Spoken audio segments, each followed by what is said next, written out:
Hi, Dave. Hi, Joe. Yeah. For both of you guys, I asked Bryce the same thing. Jonathan India, when Harper won the Players' Choice Award, Jonathan India called him the face of baseball. And you guys have seen a lot of faces of baseball in your time. Where does Harper stack up in that conversation, and what kind of responsibility goes with being one of the faces of baseball? Well, I'll start and I'll let Joe finish. He's been around a lot of faces himself. To me, it's first of all, that statement is quite an honor from another player saying that, because there's a lot of great players in the game of baseball, and Bryce is definitely in that category. I think to me also, once he won that award today, that's an elite category when you start falling into not only to win an MVP, but to win it twice. There's not many players that do that. And I think what goes along with it is the same thing that he does. I mean, he plays hard day in and day out, gives his all. And when people see him play that way, it represents what the game is all about. So for me, that's what being the face of Major League Baseball is. Yeah, I echo everything that Dave said. I think it's also an incredible responsibility when you're kind of one of those people that really represents Major League Baseball. And I think Bryce does it right every day on how hard he plays, how he prepares. He's an all-around player. I mean, you can talk about the offensive numbers, but he had 10 assists in the outfield. He played 72 days in a row for us when we really needed him and we had some injuries, and was most productive during that time. So to me, it's an honor, but also comes a huge responsibility. And I think he does it the right way.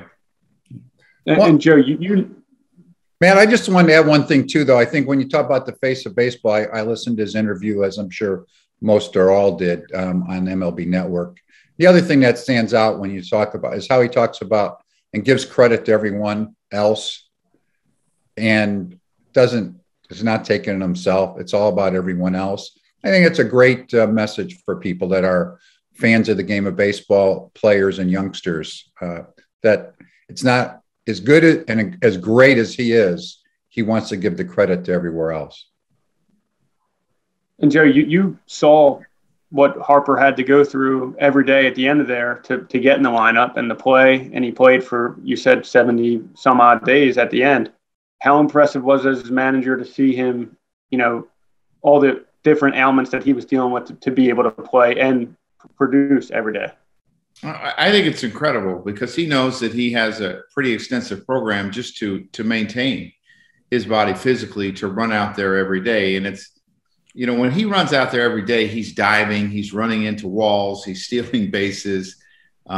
It's just not a guy that's just doing one thing. He's the whole package. So for him to maintain for those 72 games and be extremely productive, I mean, to have a 700 slug after the break, I mean, that's unheard of. That's incredible.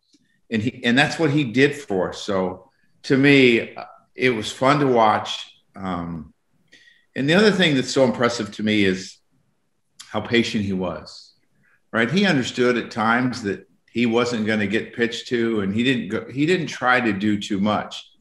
And I thought that was the maturity in him, that he understood exactly what the moment called for, and he was prepared for it.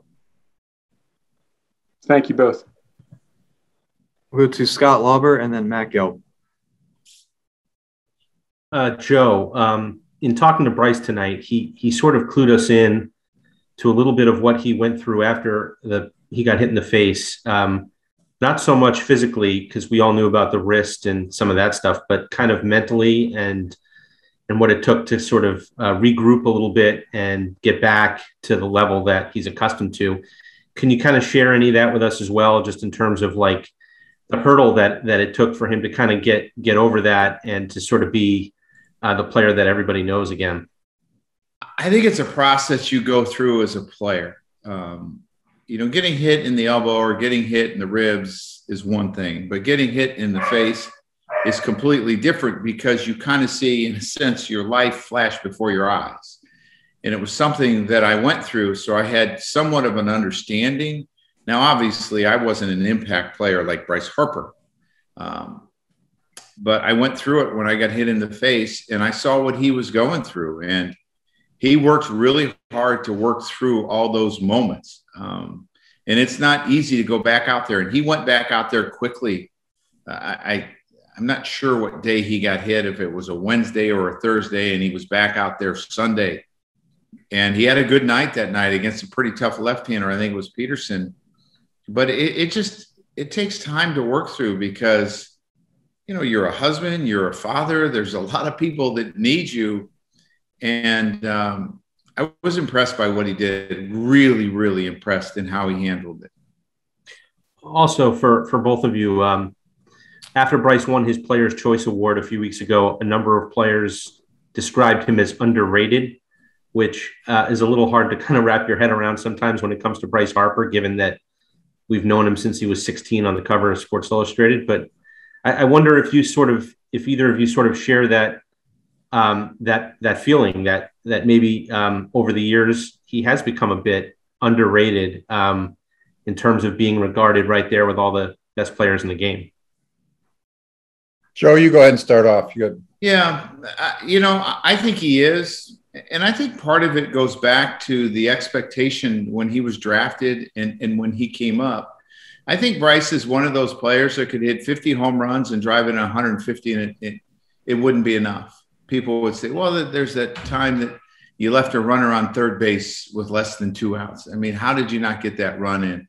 And I think that when you're so publicized as such a young player, the expectations are enormous, and sometimes it's hard to really truly get the recognition of how great of a player you are because it's never enough.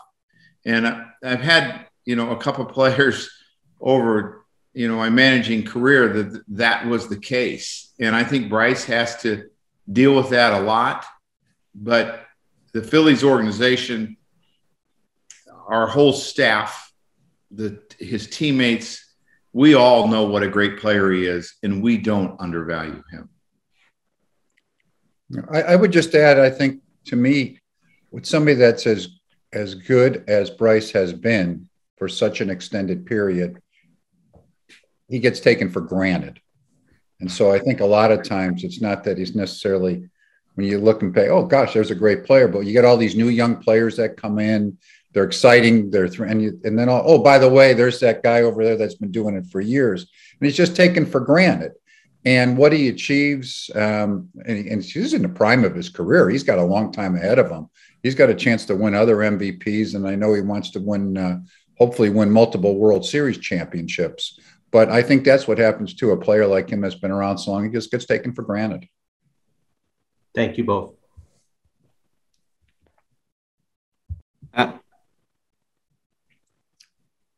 Dave, you've watched Bryce from afar before the season quite a bit, and you know the style he plays. I'm wondering, what did you learn about Bryce this year being up close to him that you didn't know about him before the season?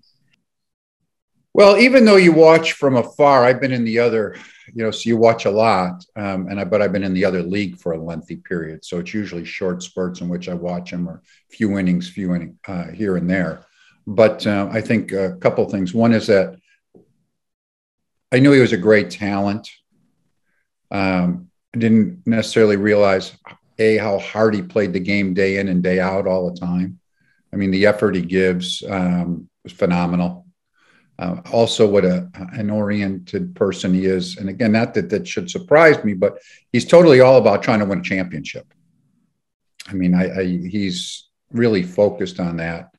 And I'm also, to me, I didn't know what to expect in this regard, but I think as the year grew, I saw Bryce's leadership capabilities even continue to grow and become more of a leader, more of a take charge, more of a responsive individual in that regard. So those are some things that I just didn't know about him that I'd say then were surprising, not shocking in the sense that it's one of those that it's not that I heard the opposite, but when you're around it day in and day out, it's very impressive.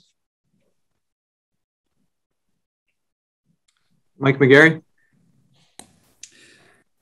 For both of you guys, a lot of times professional athletes will come to Philly, New York, and Boston, and they'll struggle.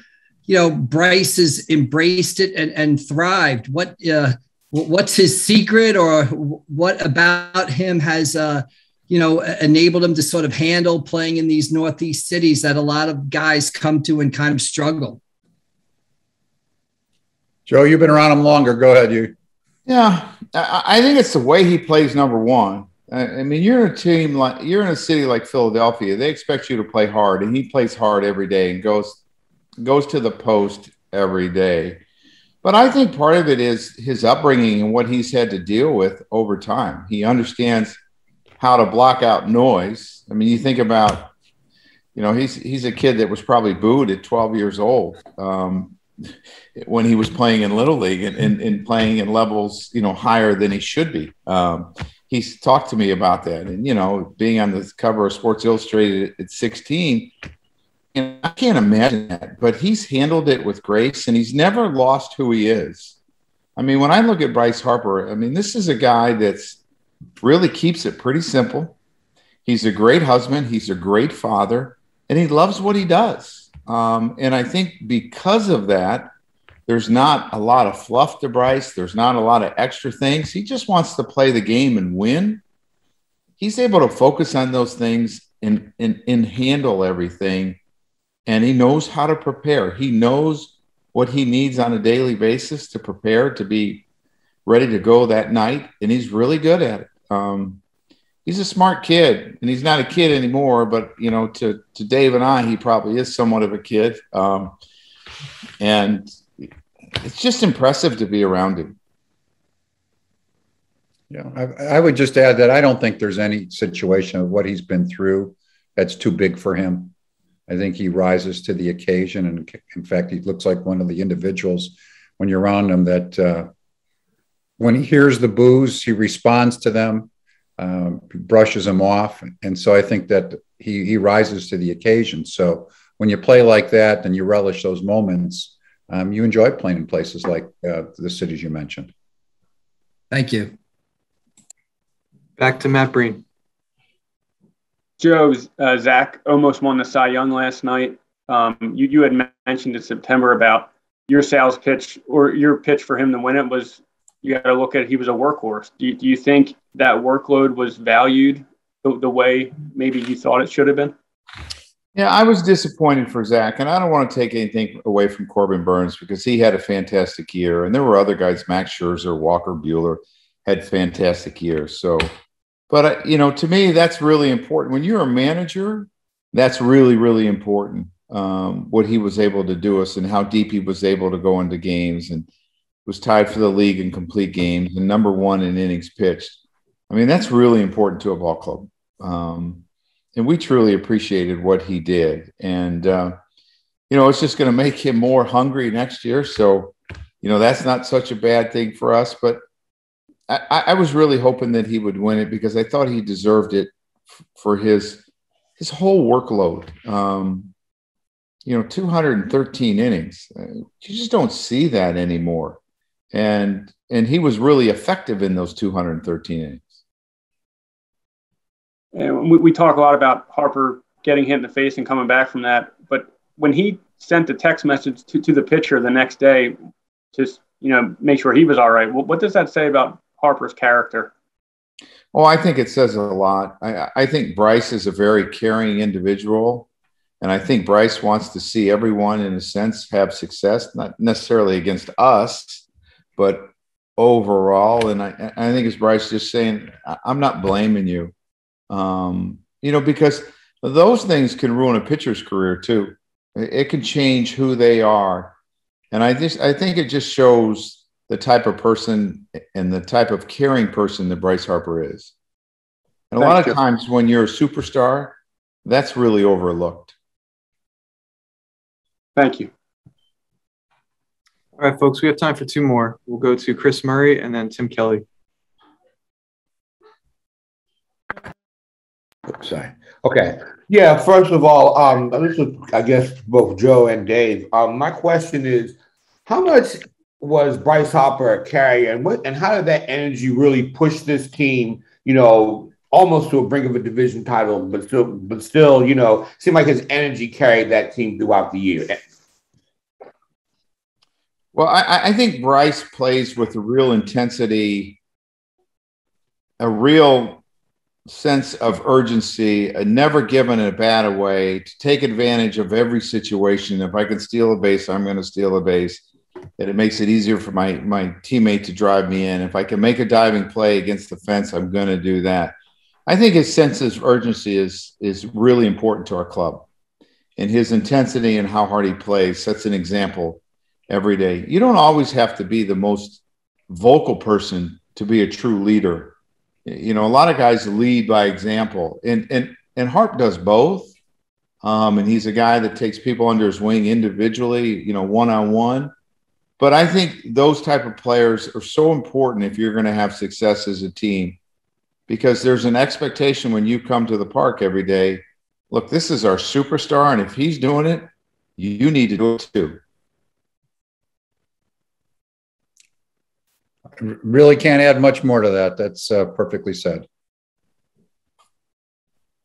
Hey, Joe and Dave. I mean, Dave, I know you were in Detroit when Miguel Cabrera won the back-to-back MVPs, and Joe, you were obviously around A-Rod and Jeter and a bunch of guys that were consistently in that hunt.